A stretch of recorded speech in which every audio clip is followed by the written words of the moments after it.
அழகையா தம்பி விஜய கொடுங்க. அவர் கேட்டுக்கக்கூடிய இந்த 2 வார அவகாசத்தை கொடுங்கள். நான் எந்த கட்சியும் சாராதவன். புரட்சி தலைவர் எம்ஜிஆர் மீது மட்டும் பக்தி கொண்டவன். ஆச்சி மசாலா எந்த சமையலும் ருசி தேடும் ரகசியம் 20 ரூபாய். வணக்கம். திரைக்கலைஞன், பொதுமக்களில் ஒருவன் தம்பிராமையா, கேரள ஆளுநர் மற்றும் தமிழ்நாடு பொறுப்பு ஆளுநர் ஐயா அலேக்கர் அவர்களுடைய பாதம் தொட்டு நான் வணங்குகிறேன். நீங்கள் மிகப்பெரிய அறிவாற்றல், ஆளுமை கொண்டவர் என்ற நிலை இருந்ததால் தான் உங்களுக்கு இந்த பொறுப்பு வழங்கப்பட்டுள்ளது. நான் எந்த கட்சியும் சாராதவன். புரட்சி தலைவர் எம்ஜிஆர் மீது மட்டும் பக்தி கொண்டவன். இப்பொழுது நடந்து முடிந்த தேர்தலில் 40% ஓட்டை இளைய தளபதி விஜய் அவர்கள் வாங்கியிருக்கிறார்கள்.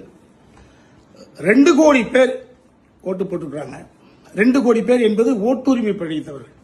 இதில் ஓட்டுரிமை அற்ற மாணவர்கள், மாணவிகள், எனது பேத்தி, எனது பேரன், எல்லா குடும்பங்களில் இருப்பவர்களுடைய ஆசையும் அபிலாஷையும் அதில் ஒளிந்திருக்கிறது. கடந்த 2-3 நாள் நிகழ்வுகள் என்பது தமிழ்நாட்டில் இருக்கக்கூடிய குழந்தைகளை, ஓட்டுரிமை அற்றவர்களை, மாணாக்க செல்வங்களை, என்னை போன்ற நிறைய பேருடைய பேரன் பேத்திகளை மனம் கலங்க செய்திருக்கிறது. எல்லோர் வீட்டிலும் ஒரே கூக்குரல், தமிழ்நாடு எங்கும் எல்லோர் வீட்டிலும் குழந்தைகளுடைய கூக்குரல்.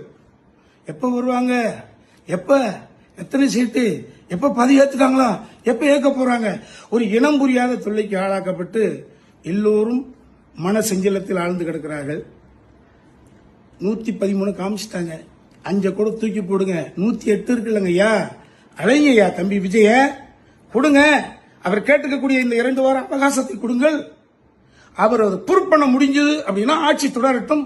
ப்ரூவ் பண்ண முடியலன்னா ஆட்சி விட்டு சட்டம் ஆட்டோமேட்டிக்கா அவரை தீக்கிற போது அடுத்த இன்னொரு எலெக்ஷன் கூட நீங்க ஃபார்ம் பண்ணுங்க. அதுக்கப்புறம் யாரும் வந்து போட்டும்.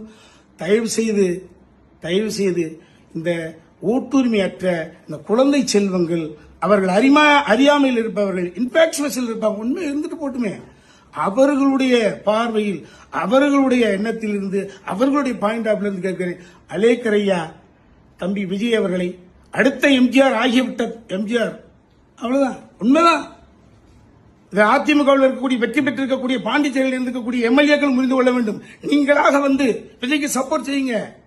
அடுத்த எம்ஜிஆர் சார் கூப்பிடுங்க, அவரை ஆட்சி கட்டில் அமர வைங்க. திரும்ப சொல்றேன், அறுதி பெரும்பான்மை நிரூபித்தான் ஆட்சி தொடரட்டும். அறுதி பெரும்பான்மை நிரூபிக்க முடியவில்லை என்றால் ஆட்சி களையட்டும். அடுத்த எலெக்ஷன் நடக்கட்டும். அலேக்கர் ஐயா, அழகிங்களையா தம்பி விஜயை, இந்த குழந்தைகளையும் சிறார்களையும் மன ஊனத்திலிருந்து காப்பாற்றுங்களையா. நன்றி, வணக்கம்.